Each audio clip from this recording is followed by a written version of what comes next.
Hello friends, இன்னைக்கு நம்மளோட சேனல்ல எப்படி நம்ம ஸ்வீட்டான ஹெல்த்தியான கோதுமை மாவுலயே செய்யற கேக் எப்படி செய்யறதுன்னு தான் பார்க்க போறோம். இது ரொம்ப ஹெல்த்தியான கேக் ஃப்ரெண்ட்ஸ். நிறைய நட்ஸ் கூட போட்டு ரொம்ப ஸ்வீட்டாகவும் இருக்கும், ஹெல்த்தியாகவும் இருக்கும். கிட்ஸ்க்கு செஞ்சு கொடுங்க, ரொம்ப விரும்பி சாப்பிடுவாங்க ஃப்ரெண்ட்ஸ். வாங்க வீடியோக்குள்ள போய் இதை எப்படி பண்ணலான்னு பார்க்கலாம்.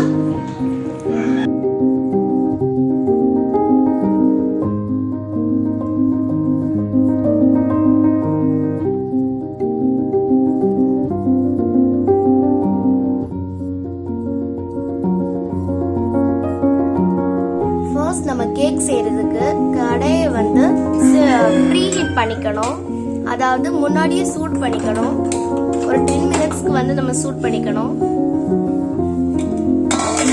நெக்ஸ்ட் க்ளோஸ் பண்ணிக்கலாம். இப்போ நம்ம மிக்ஸி ஜார்ல முட்டையை உடைச்சு ஊத்திக்கலாம்.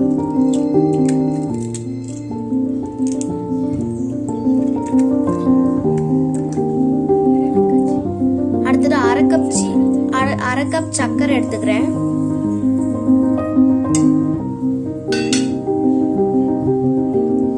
வாசனைக்காக 4 ஏலக்காய் சேர்த்துக்கிறேன். அப்பதான் நல்ல ஸ்மெல் வரும். அடுத்தது 1/4 ஸ்பூன் பேக்கிங் சோடா சேர்த்துக்கிறேன்.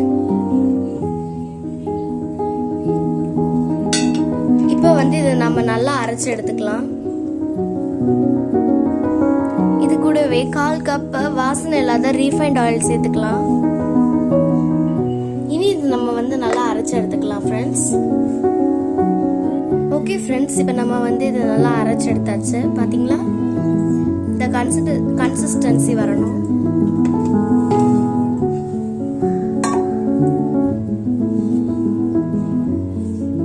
இப்போ ஒரு பாத்திரத்துல நம்ம 1 கப் கோதுமை மாவு சேர்த்துக்கலாம்.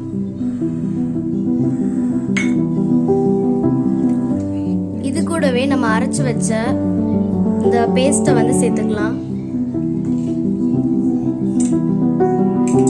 அடுத்தது நம்ம இதை நல்லா மிக்ஸ் பண்ணி விட்டுக்கலாம். கொஞ்ச நேரம்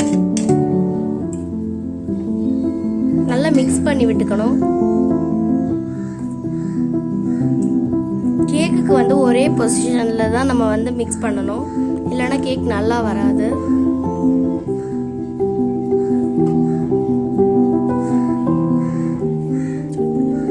கன்சிஸ்டன்சி வரைக்கும் அந்த மாவு வந்திருக்கணும். பாத்தீங்களா ஃப்ரெண்ட்ஸ்,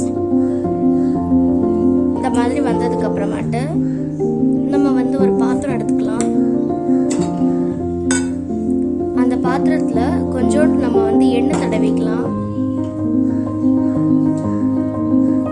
கொஞ்சோண்டு எண்ணெய் தடவிக்கலாம்.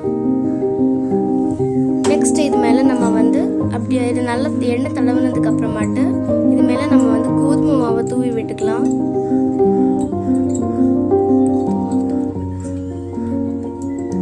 அப்பதான் இது ஒட்டாம வரும்.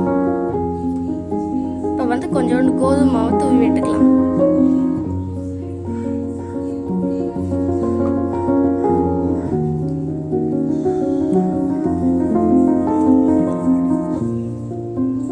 இப்ப நம்ம மிக்ஸ் பண்ணி வச்சிருந்த அந்த மாவை இதுல சேர்த்துக்கலாம்.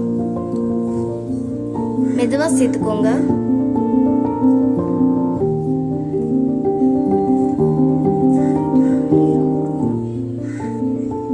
மாவு லெவல் பண்றதுக்காக 2 டேப் பண்ணி எடுத்துக்கலாம். இப்ப பாத்தீங்களா, லெவல் ஆயிடுச்சு. இப்ப நம்ம 10 நிமிஷம் சூடு பண்ணி வச்சிருந்த கடாயை ஓபன் பண்ணிக்கலாம். கேர்ஃபுல்லா ஓபன் பண்ணுங்க. பாத்தீங்களா, கை வச்சு பார்க்கும்போதே தெரியும் நல்லா சூடாயிடுச்சு. இதுல நம்ம ஒரு பாத்திரம் கவுத்தி போட்டுக்கலாம். அதுக்கு மேல நம்ம ரெடி பண்ணி வச்சிருந்த அந்த கேக்கை அங்க வச்சுக்கலாம். நெக்ஸ்ட் நம்ம அதே மூடியால மறுபடியும் க்ளோஸ் பண்ணி வச்சுக்கலாம். இப்ப 30 மினிட்ஸ் ஆயிடுச்சு ஃப்ரெண்ட்ஸ். இப்ப நம்ம ஓபன் பண்ணி பார்க்கலாம். இப்ப வெந்திருக்கான்னு செக் பண்றதுக்கு நம்ம ஒரு ஃபோர்க் வச்சு குத்தி பார்க்கலாம். இங்க பாத்தீங்களா, ஒட்டாம வருது ஃபோர்க்ல. அப்ப என்ன அர்த்தம் அப்படின்னா இது வெந்துருச்சுன்னு. நிறைய பேர் நிறைய தண்ணி இன்க்ரீஸ் பண்ணி வச்சிருப்பீங்க, அதனால வேகிறதுக்கு கொஞ்சம் டைம் ஆகும். அதனால இன்னொரு 10 மினிட்ஸ் வைக்கணும். ஓகே ஃப்ரெண்ட்ஸ், இனி இதை நம்ம வந்து வெளில எடுத்துக்கலாம். இனி இதை மறுபடியும் 10 மினிட்ஸ் வந்து ஆற வச்சுக்கோங்க. அப்போ ஆற வச்சாதான் நம்மளால வந்து ஒரு ஸ்டிக் ஆகாமல் ஒட்டாமல் வரும் ஃப்ரெண்ட்ஸ். இல்லாட்டி ஒட்டிட்டு அது வரவே வராது. ஸோ இன்னும் ஒரு 10 மினிட்ஸ் இதை வந்து வேக விட்டுக்கோங்க, ஆற வச்சுக்கோங்க. இப்போ நல்லா ஆறிடுச்சு ஃப்ரெண்ட்ஸ். இப்போ நம்ம வந்து இதை வந்து சைடெல்லாம் கட் பண்ணிக்கலாம். அப்போ தான் வந்து ஈஸியாக ஒட்டாமல் வரும். இனி நம்ம இதை வந்து என்ன பண்ணணும்னா ஒரு பிளேட்டில் ட்ரான்ஸ்ஃபர் பண்ணிடணும். அவ்வளோதான், நம்ம கேக் வந்து முடிஞ்சிடும். இந்த மாதிரி நம்ம சைடெல்லாம் கட் பண்ணிட்டோமா? பார்த்தீங்களா ஃப்ரெண்ட்ஸ், நம்ம சைடெல்லாம் கட் பண்ணிட்டோம். இப்போ இதை நம்ம வந்து ஒரு பிளேட்டில் ட்ரான்ஸ்ஃபர் பண்ணிக்கலாம். ஒரு டேப் பண்ணிக்கலாம் அப்படியே, அப்போ வந்து ஈஸியாக வந்துடும்.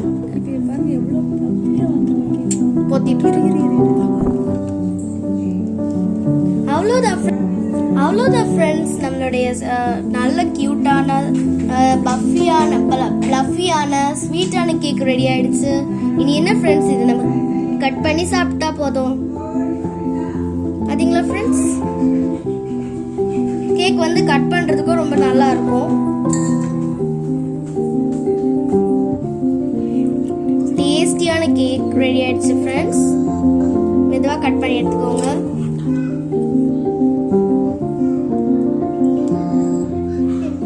உள்ள கூட நல்லா வெந்திருக்கு, பாத்தீங்களா? ஸ்பாஞ்சியா இருக்கு கேக்.